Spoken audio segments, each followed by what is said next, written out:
ডাক্তারবাবু, আমি ধূমপান করি, বিড়ি না সিগারেট কোনটা ভালো? দুটোই তো ক্ষতিকর। বিড়িতে মাত্রায় কম রাসায়নিক গ্যাস ধুঁয়ো ওঠে, নিকোটিনের মাত্রা কম থাকে, তামাকের মাত্রা কম থাকে, টারের মাত্রা কম থাকে, কিন্তু সিগারেটে বেশি থাকে। সেরকম সিগারেটে ফিল্টার থাকে।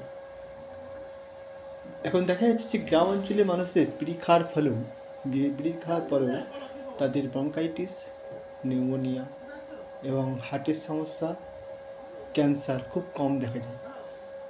তাদের অক্সিজেনেটেড ব্লাডের মধ্যে অক্সিজেন যথেষ্ট পরিমাণে থাকে, যার জন্য লাংসটা তাদের খুব ভালো থাকে। কিন্তু শহর অঞ্চলের দিকে ওখানে কার্বন মনোঅক্সাইড একই বেশি থাকে এবং বিড়ি সিগারেটে কার্বন মনোঅক্সাইড থাকে। এর ফলে শহর অঞ্চলে মানুষের বিড়ি সিগারেট খেলেও তাদের সমস্যা হয়, কিন্তু গ্রাম অঞ্চলে মানুষের বিড়ি সিগারেটে তো সমস্যা হয় না। মূল কথায় যদি আসি, বিড়ি এবং সিগারেট দুটোতেই ক্ষতিকর।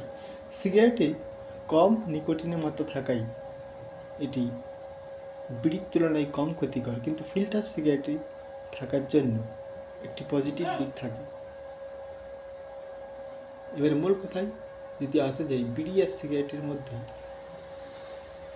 দুটোই একই, দুটোই বেশি ক্ষতিকর, কিন্তু তবু সিগারেটের থেকে বিড়ি কিছু বিশেষজ্ঞের মতে অনেক বেটার। সিগারেট বেশি ক্ষতিকর।